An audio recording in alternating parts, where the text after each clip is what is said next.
অনেকদিন পরে সকালে মর্নিং ওয়াকে বেরিয়েছি আর তার সাথে তোমাদের জন্য একটা টাইম ল্যাপস ভিডিও করলাম অনেক দিন পর। কেমন হয়েছে জানাও কমেন্টে। Good morning everyone. তো পাহাড়ের ফিলিংস মনে হচ্ছে আমাদের বাড়িতে, কেননা চারিপাশে এত কুয়াশা। এ দেখো,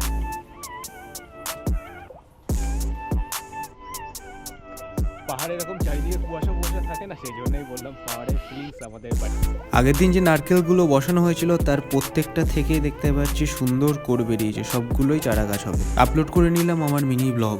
এটা আমার আরও একটা ফুল বাগান। এবার সময় হয়েছে একটু বাজারে যাওয়ার। স্কুটিটা তো এখন ঠিকঠাক আছে, সেই জন্য স্কুটিটা নিয়ে যাচ্ছি এখন বাজারে। শীতের দিনে এমন কুয়াশায় গাড়ি চালাতে তোমাদের কেমন লাগে? শীতের সময় মাছ বাজারে প্রচুর ধরনের মাছ দেখতে পাওয়া যায়। সন্ধ্যার সময় এসেছিলাম ক্লাবে, খেলা দেখতে দেখতেই প্রচন্ড পেলো, সেই জন্য সোজা চলে আসলাম মোমোর দোকানে। এখানে খেলাম চিকেন রোল আর তার সাথে মোমো। সেই সঙ্গে আজকের মিনি ব্লগ এখানে এসে দেখা হচ্ছে কালকের মিনি ব্লগে। টাটা।